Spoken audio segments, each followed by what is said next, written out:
Dave's a minicab driver in London, but should manage the promenade without an A to Z. It's madness, but it's just so enjoyable. It's like a drug, you can't give up. Once you start and you get into it, that's it, you're hooked.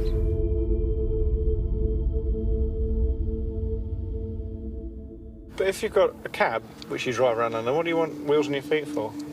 It's more fun. A cab's conventional, boring. This, interesting.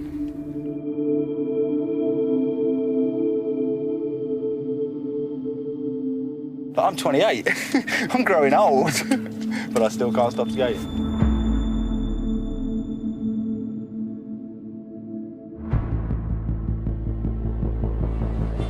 There's no big sign saying, I'm a murderer. They look like me and you. They go shopping. They go to the park. Sometimes they have kids. They have wives, they have partners, they have neighbours. To their neighbours, to their wives and their partners, they're probably the best husband and the best neighbour they've ever seen. They can separate who they are at the time they carry out the attacks from who they are 99% of the time, and that's what you're dealing with.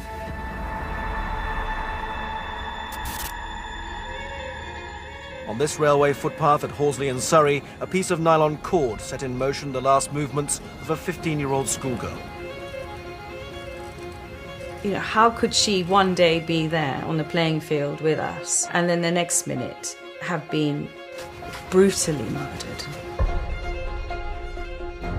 Single females, late at night, stripped, an item of their clothing is forced into their mouth as a gag. Nobody knows for certain, but this is very probably the last place where Alison Day was seen alive. Whoever has done this, there's a degree of pre-planning, of calculation. This guy's not going to stop now, is he? Because people like this don't stop. Detectives were certain she was the third woman to die at the hands of a sex attacker stalking the railways. Until they were caught, more people were going to die. All of our investigation had moved in what was probably the biggest coordinated investigation since the Ripper. Forensic scientists found traces of his blood on one of his victims. John Duffy. He was found guilty of the murder of Alison Day, he was found guilty of the murder of Martia Tamboza, but he was found not guilty on the murder of Anne Locke. There was always something in the back of my head, and many detectives, that John Duffy didn't act alone. Police knew that they were looking for another man. He was still out there. The killer has written us a letter.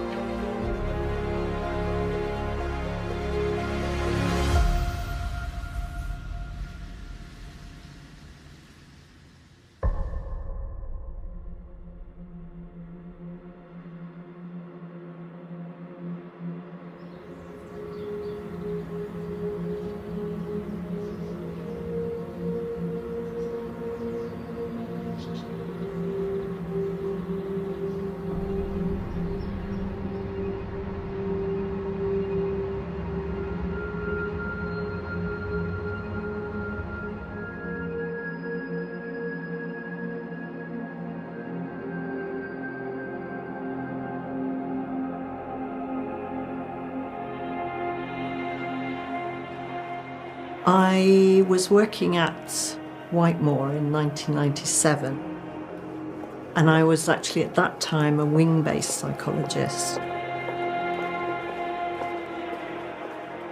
A prison officer just popped into my office and said, I've got somebody who's experiencing nightmares and wants to see you. The officer said, it's the railway murderer.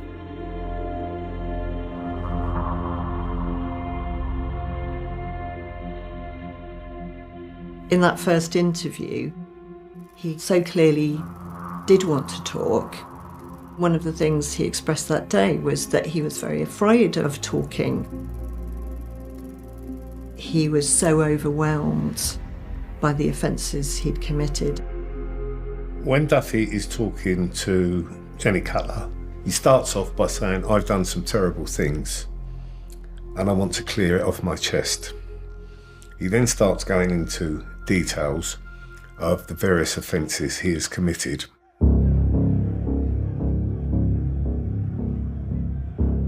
During that, he was telling me about someone that he'd committed offences with. This is a record. It contains my contemporaneous notes from my interviews with John Duffy at H&P Whitemoor. It was very much teamwork. Everything they ever did was teamwork, even from school days.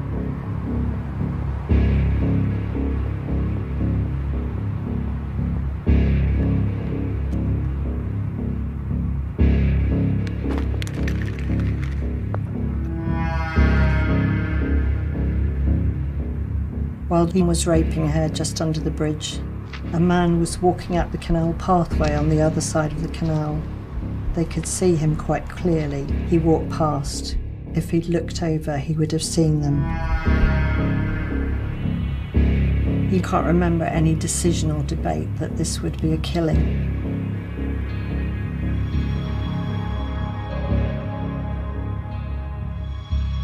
I knew that John Duffy was speaking to Jenny Cutler. I was excited in some way to think that we might find out what Duffy had done. I wasn't sure what John Duffy's motivation would be about talking to a woman about the sexual crimes he'd committed. I must admit, my cynicism told me to a certain extent that John Duffy would take some satisfaction out of doing that, that he could see the horror in someone's face as he told them about his crimes. We'd been talking for quite a while, and I said, "Oh, which prison is your co-D in?" Which is a sort of prison term for a co-defendant, and you wouldn't expect someone's co-defendant to be in the same prison. And he said, "Well, he's not in prison. He's never been arrested."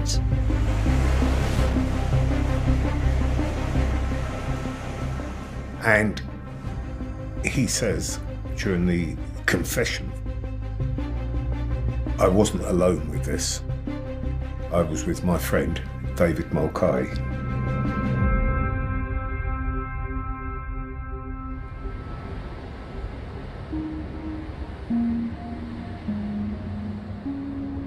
They'd been friends since they were 11 years old, and they both started school together.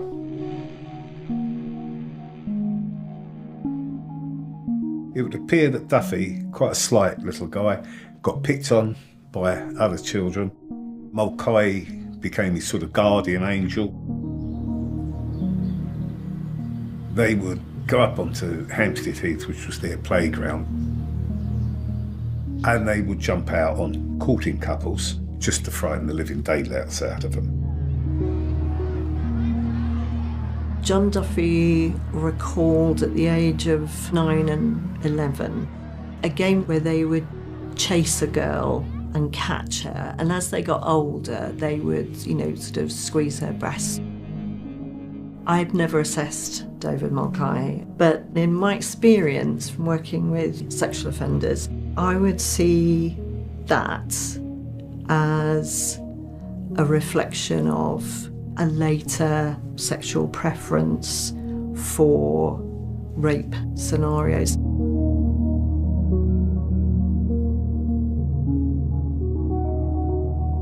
I always knew there was a person called David Mulcahy who'd never been convicted of the crimes that John Duffy had been convicted of. Although there was strong suspicions from the original team that Mulcahy was Duffy's partner, there was never any evidence to convict him. In fact, he was never charged. I would say I was interested to know if he was still offending. We started to look at Mulcahy, and there was nothing out of the ordinary for him. He was living his life, he'd been working, he was with his wife, they had their house in Hampstead. He was living an ordinary life.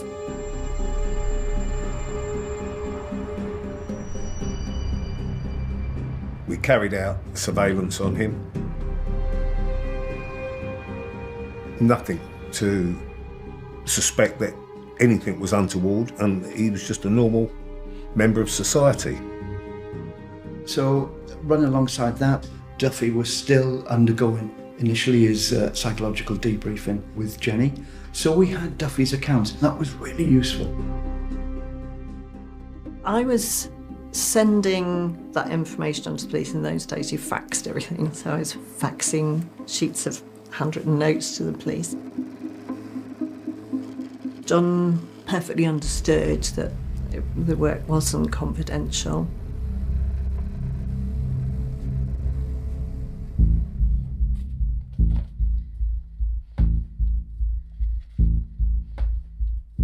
John remembers going out in the car with David. David was driving and playing Michael Jackson's Thriller album. David would play this tape when they were going out.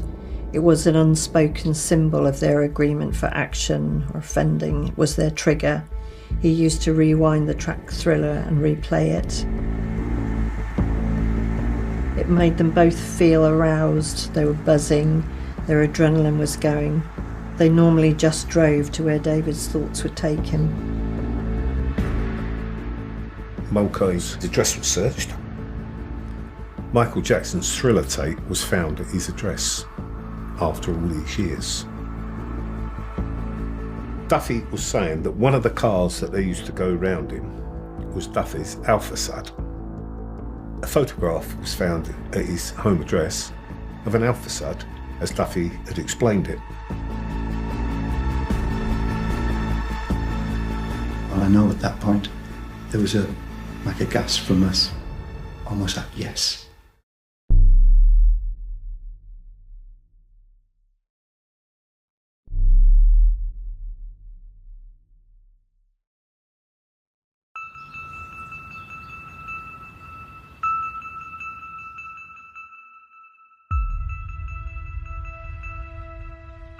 I think my views at the time were really clear.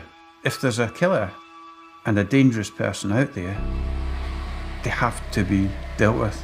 They have to be taken off the street.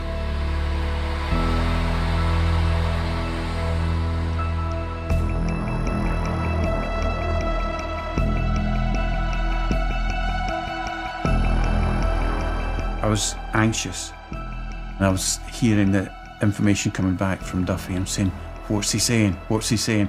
Everything was anxiety driven, really, because the stakes were so high. David Mulcahy is and was a killer, and he was free. So all I could see was a long road ahead. It was a really difficult, complex case right from the word go. The way we investigated rapes in the 80s wasn't the way that they would be investigated in the 90s, and investigations in the 90s are probably not how we investigate now. In the 90s, DNA was just coming in. They are calling it a revolutionary new technique, DNA testing that can individually profile a suspect to 1 in 1,000 million. Let's assume there's been rigorous contact between individuals. If you can pinpoint that, for example, a strap or a belt being pulled, then you test that, recover material from that, and get DNA profiles from that. New DNA methods obviously set us off on a huge reinvestigation of the 80s offences.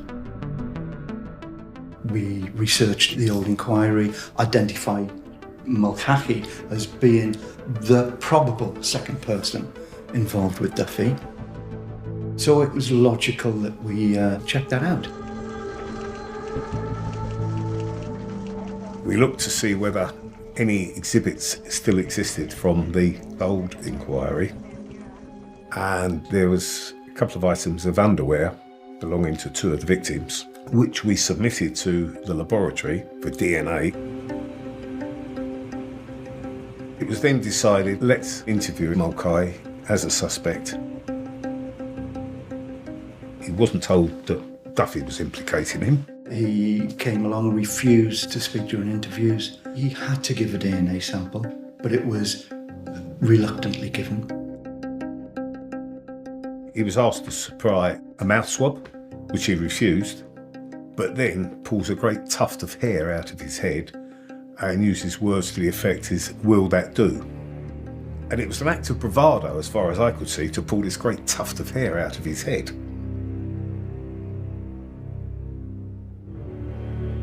Mulcahy must have thought, after Duffy was arrested, charged, convicted, it was only a matter of time before he was scooped up. And I think with the passage of time, possibly this explains some of Mulcahy's arrogance. He thought he was beyond reproach. After all this time, nah, they haven't got anything on me. Having supplied the sample, he was released, and the sample was sent off to the laboratory for examination.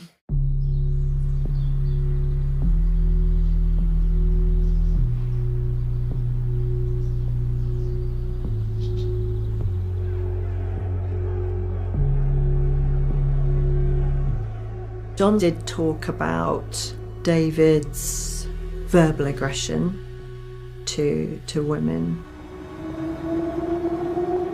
He talked about David threatening women with knives.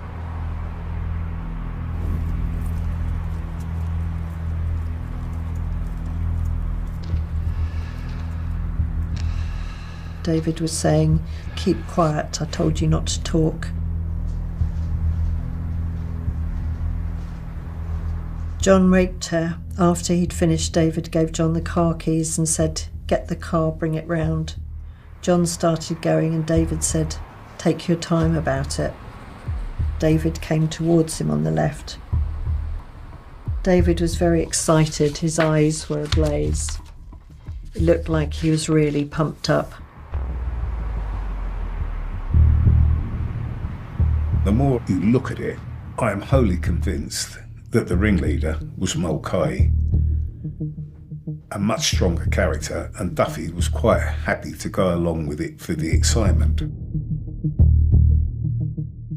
During the reinvestigation, I had a phone call from one of the forensic scientists who was looking at the fence for us, and they said, "Hi Andy, I've got some news for you. Can you remember that guy Mulcahy?" Yeah. He said, "Well, Mulcahy's DNA matches one of the victims from the 1980s. That was on a Tuesday, Wednesday afternoon. Wasn't the phone call I was expecting. So now we had DNA evidence against Mulcahy, backed up by Duffy confiding his past misdemeanours, naming Mulcahy as his accomplice on the rapes and the murders.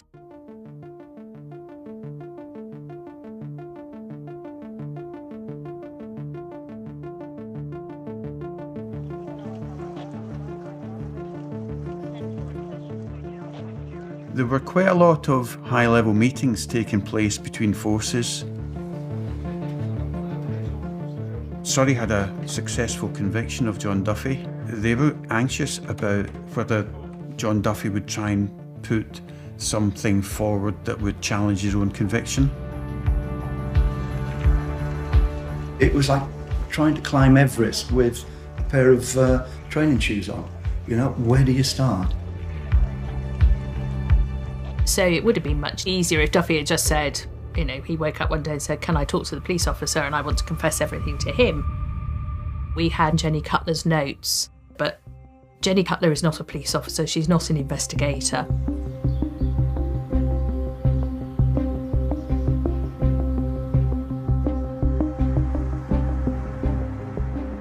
It's a very daunting place, HMP Whitemoor. It sits out there in the fens.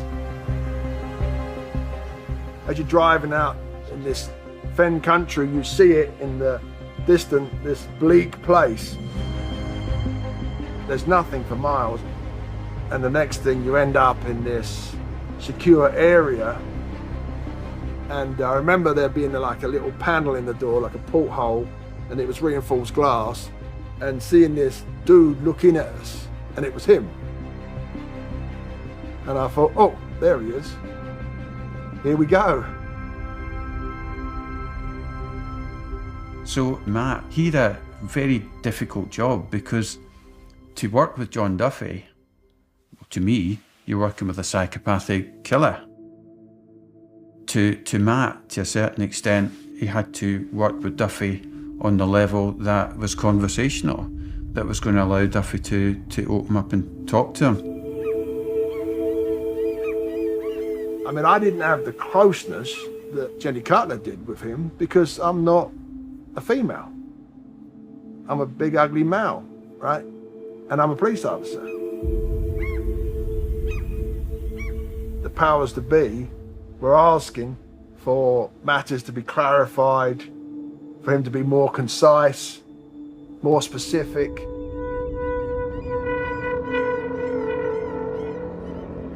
We all had roles, and he was my role. He responds well to having a buddy. I don't want to label myself as like, oh, I've become Mulcahy, but we had this somewhat of an understanding. It was him and I, you know, against the world.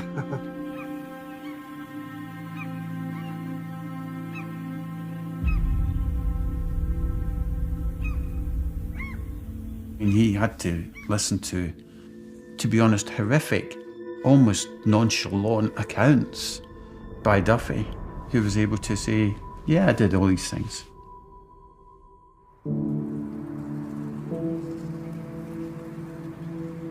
"15-year-old Marty was savagely attacked as she cycled along this footpath yesterday afternoon. Her fully clothed body was found a mile from where the bike was dumped. It had been partially burned.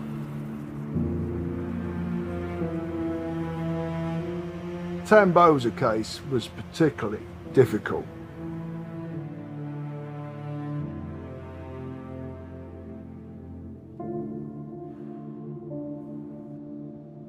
I remember these scene pictures and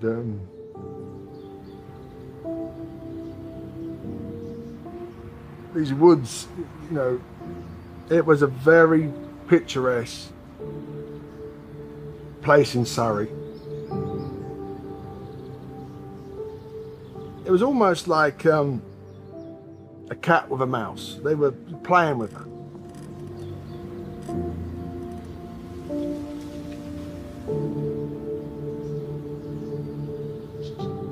The next thing that they're escorting her off into the wooded area. They rape her. And in the end, they batter her to death with a block or a rock, attempted to set her body on fire. And it was just like, you know, this is just vile. All the time, he's telling us this stuff. You know, I'm thinking, there's people like him out there. You just think, oh my God, you know.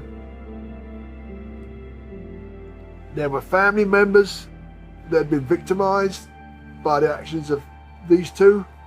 I wanted them to see justice.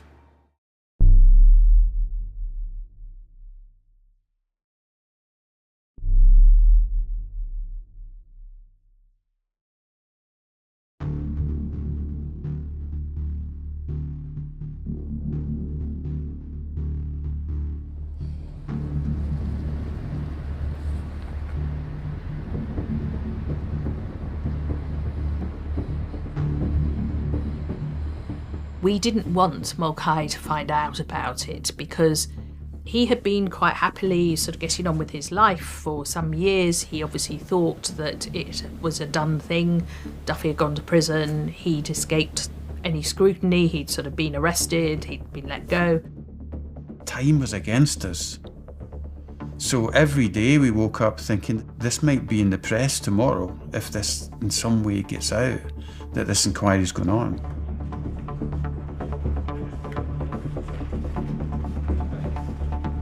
We were really anxious about the media finding out about this.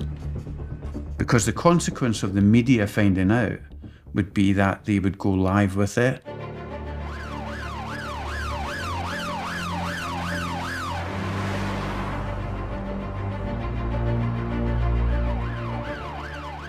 We go back and arrest Mulcahy. He was very cocky, extremely cocky. He was making no comment to every question that was put to him. And it's not like on the telly. It's a slog. It's long hours. There's an investigator. All you can do is follow where the investigation takes it. Do you know the Hampstead area? No comment. Do you know this road in Hampstead where an offence had happened? No comment. The longer the interviews went on, his arrogance came across. And I think in his own mind, he thought he was going to walk out of this. A nasty, nasty piece of work. I asked him if he knew what DNA was. Again, he said no comment. I then informed him that his DNA had been found on an exhibit from a rape that had occurred on Hampstead Heath in the early 80s. He started to gag and choke. He then threw up, which I managed to catch in the wastepaper bin that was in the interview room. I just wish it had been on the tape, quite honestly. It would have been wonderful.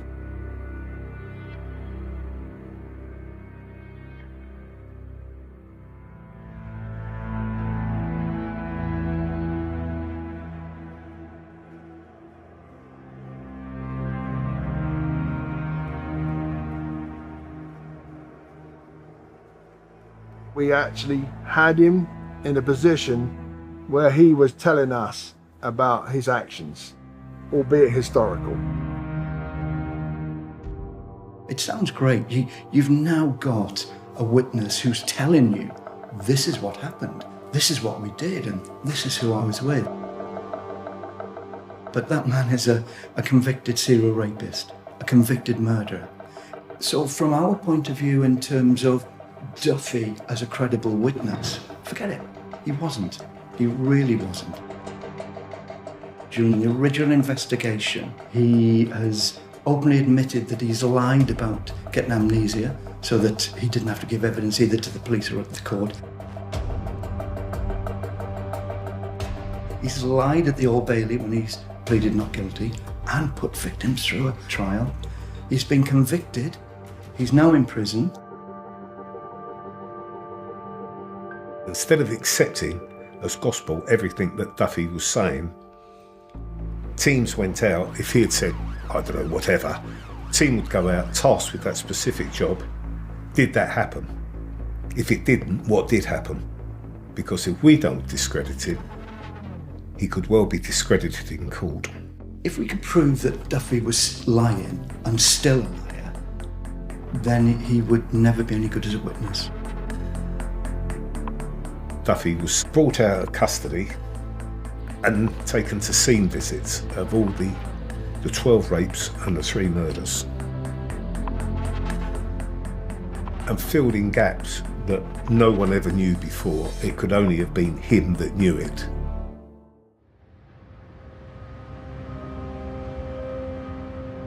To be horribly specific, he could even tell you about the size of the wall they may have bent a victim over when they raped them.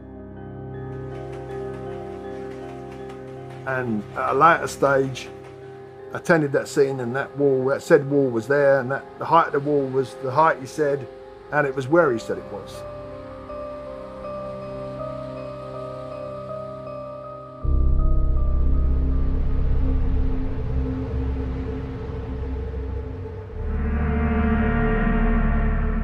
There was one particular one involving 2 Danish au pairs.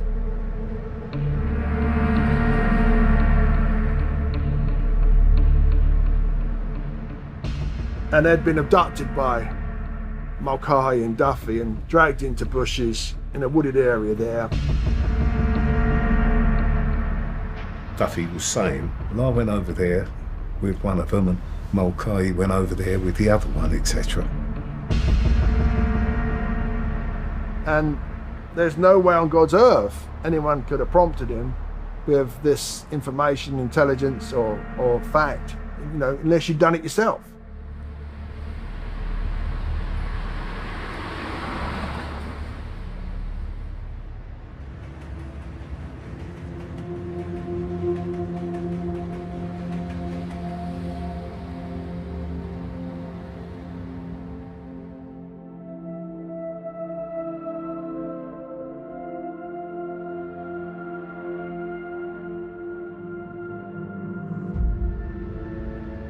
the two Danish au pairs. Both went back, they got on with their lives. Then, if you can imagine it, out of the blue, they get a phone call from the police in London saying, we've caught someone who we believe is the second person that was involved in the attack. It's a huge ask to go back to people when they have been through the trauma of actually being raped themselves, because it's not as simple as just telling your story, of course, because you relive it. We're now opening up this Pandora's box and asking them not only to relive it all, but to actually come to the UK and stand in the witness box at the Central Criminal Court. They were tremendously brave and courageous in agreeing to come forward and agreeing to help the prosecution.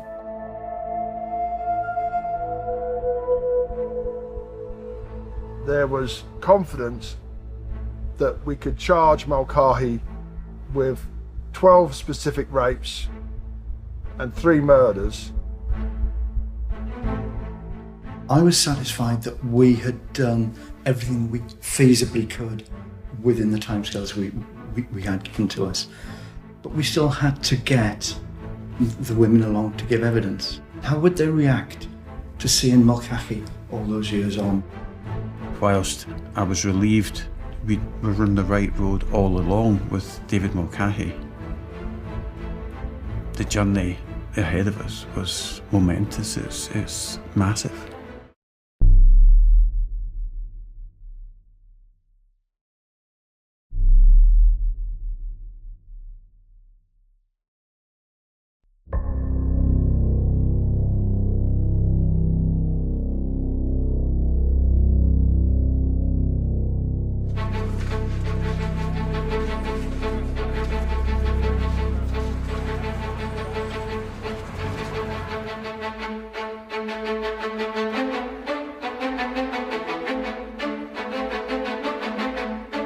It was a very cold winter, a very bleak winter, and I can remember on the first day going to court number 1 at the Old Bailey. The whole atmosphere in that court was electric.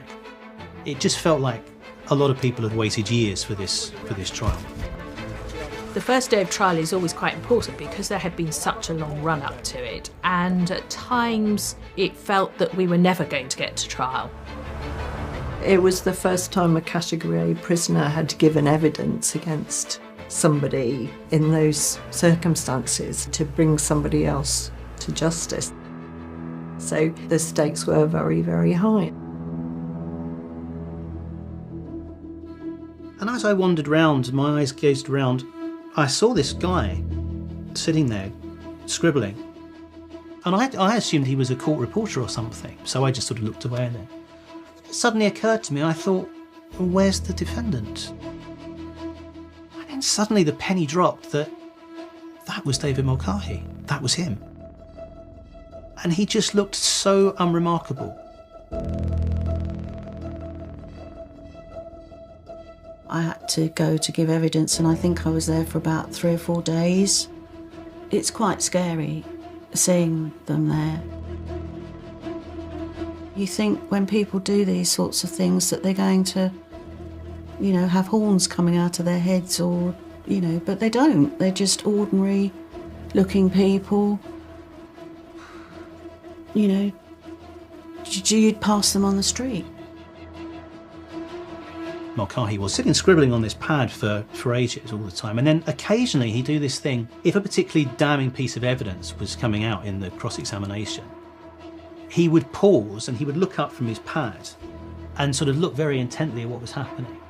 And then as soon as the person in the witness box gave the answer, he would bolt forward and start scribbling like frantically like this. And the jury would sort of look as if to go, oh, you know, what was that? And it was obviously to give the impression of, well, that was completely wrong and I can prove it.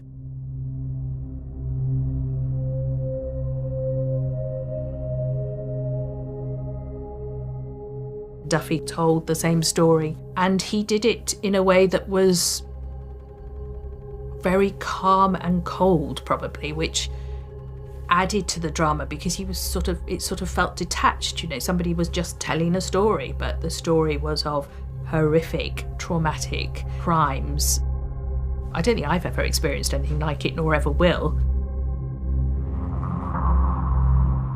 I had one goal, and that was conviction, the result. You know, we were going to convict Duffy, and we were going to use Duffy's evidence to convict David Mulcahy. You're there to the very last second with him, you know, till he goes up into the dock, you know, just hoping and praying that he's going to do his bit. It's tough because you just didn't know if he was going to perform.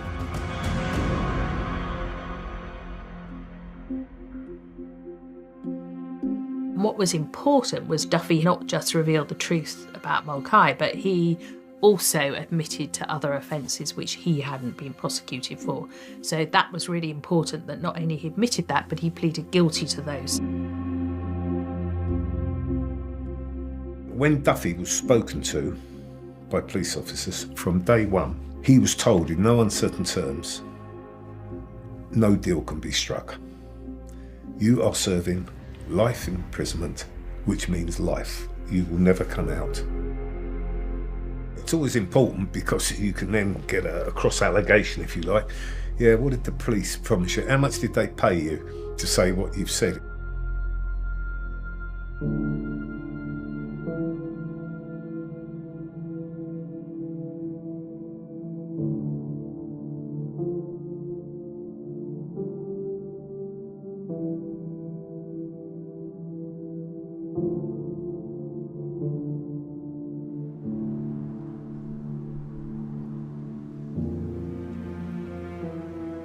It was hard because I didn't know up until the second trial that she'd been raped by Duffy.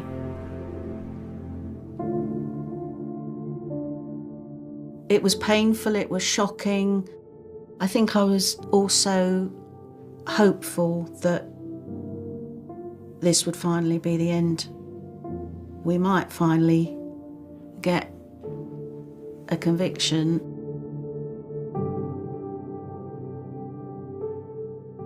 The rapes, many of which took place near Hampstead, had been terrible offences which had had a very grave effect on the victims, some of whom gave evidence. They've been remarkable. I mean, having to come back to court after all this time, 15 years.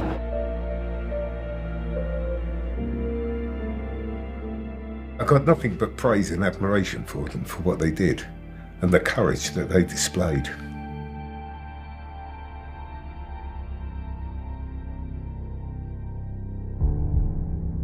The trial turned out to be one of the longest murder trials, so well over 6 months. All told, it was quite a lengthy process. It is horribly anxious when the announcement comes that the jury have got a verdict and you're all going to court. It is a horrible moment because you just think, I don't know what they are going to come back with. When the verdicts came in, the atmosphere in that courtroom was extraordinary. I mean, it was so dramatic. Who knows what goes on in a jury room? And when they came back guilty on all counts, it summed up the whole thing. And everyone was very, very, well, pleased to say the least. As the judge delivered the sentence, Mulcahy gave no reaction, staring straight ahead. The judge told him these were sadistic killings, and of the two of you, I have no doubt it was you who derived gratification from the act of killing. And as he walked away, he looked across at two of the victims that were sitting in the public gallery and smirked at them. You know, it was just a last sort of desperate act of sort of intimidation, revenge, whatever. And then he was led away. In 1986, with the arrest of John Duffy, the police brought about the end of a series of the most horrific rapes and murders this country has ever seen. Today's verdict will ensure David Mulcahy never has the opportunity to terrorise the streets of London again. In terms of the three murders, obviously we had convictions against Duffy, but for Anne's family, for Lawrence Locke, nobody had ever been convicted of Anne's murder. And to be able to actually convict Mulcahy, I hope was hugely important, to allow them to at least carry life on with the door partially closed.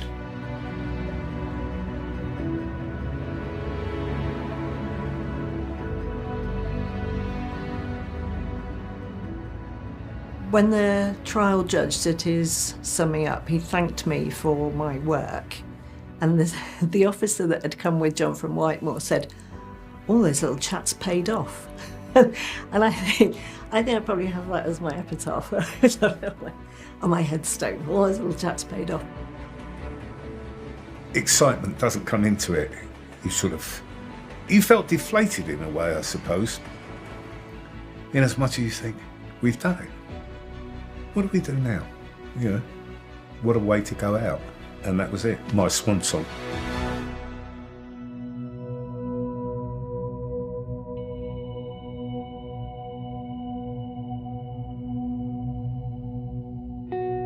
This is a letter from Mr. D. Mulcahy, Her Majesty's Prison, Full Sutton.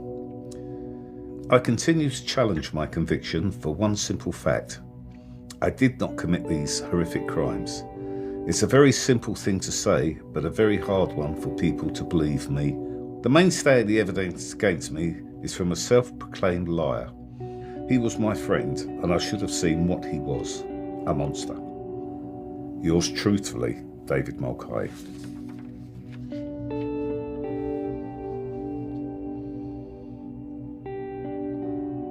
There's no remorse in there whatsoever.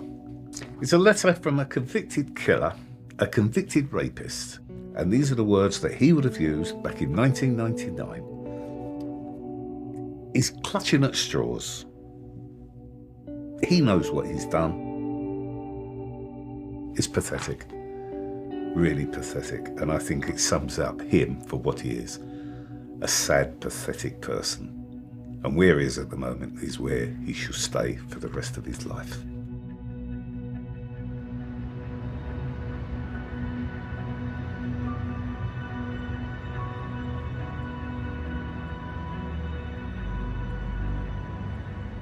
I think as an investigator you feel some sort of gladness. There's satisfaction of a job well done. It wasn't for glory.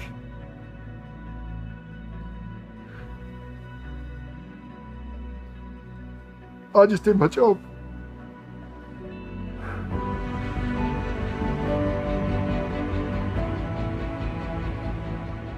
There was tremendous bravery shown by these victims. They put a lot of faith in us. That was something that I felt we needed to live up to. And I hope now that some peace is given to the people who've suffered so badly at the hands of these monsters.